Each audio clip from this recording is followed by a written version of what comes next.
January the 13th, garden flowers. Many London gardens lie fallow this month.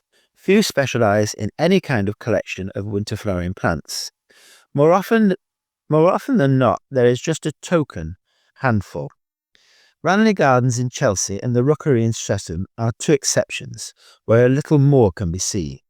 At the start of the month, rose heads are bent over, and even beds of pansies look tattered in the wind.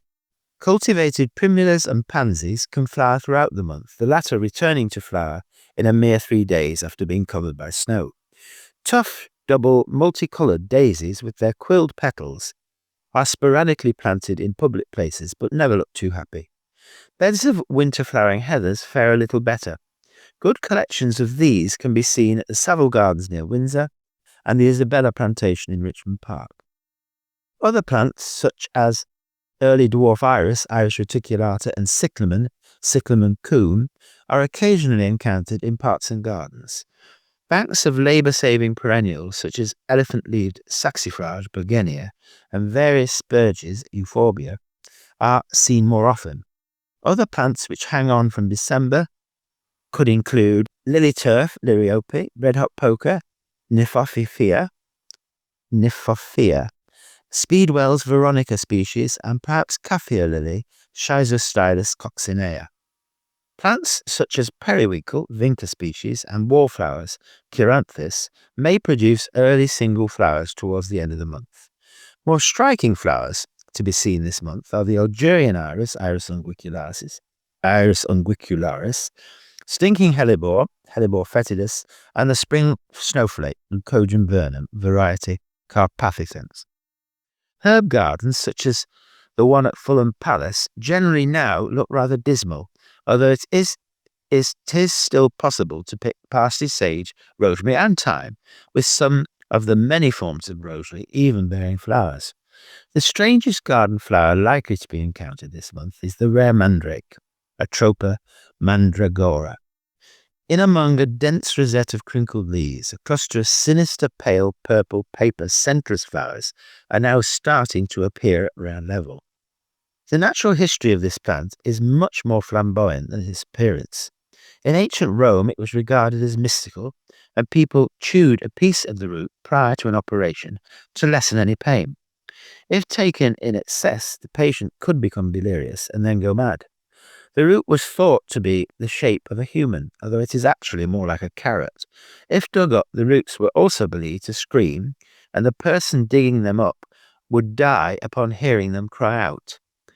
It was also believed the plants drove off demons, which apparently could not stand their smell.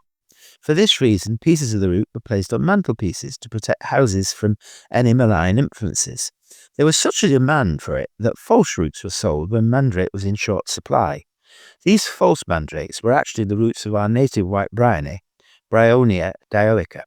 Mandrake has been grown in London since the 16th century, although it is now rarely seen. Fortunately, it can still be found in a corner of the South London Botanical Institute's garden at Tulse Hill, where it has happily existed for many years. Hellebores. Winter hellebores, with their strange features and sinister reputation, are now common enough in gardens.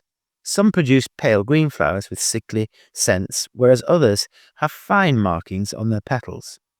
The first encountered is the Christmas or black hellebore, Helleborus niger. Black hellebores were collected by the Greeks, who first drew a circle around the plant with a sword, then said a prayer to Apollo whilst keeping an eye out for eagles. If an eagle was seen, it was believed the person collecting the root would die. The next hellebores to be seen are often the stinking hellebore, Helleborus fetidus, and the Corsican hellebore, Hellebore corsicus. The stinking hellebore and the green hellebore, Hellebore viridis, are both rare in the wild, but can still be found in 1 or 2 places on the North Downs. In the past, the latter was used to kill worms in children, an excessive dose often killing the child. It was also regarded as a reliable cure for furious men.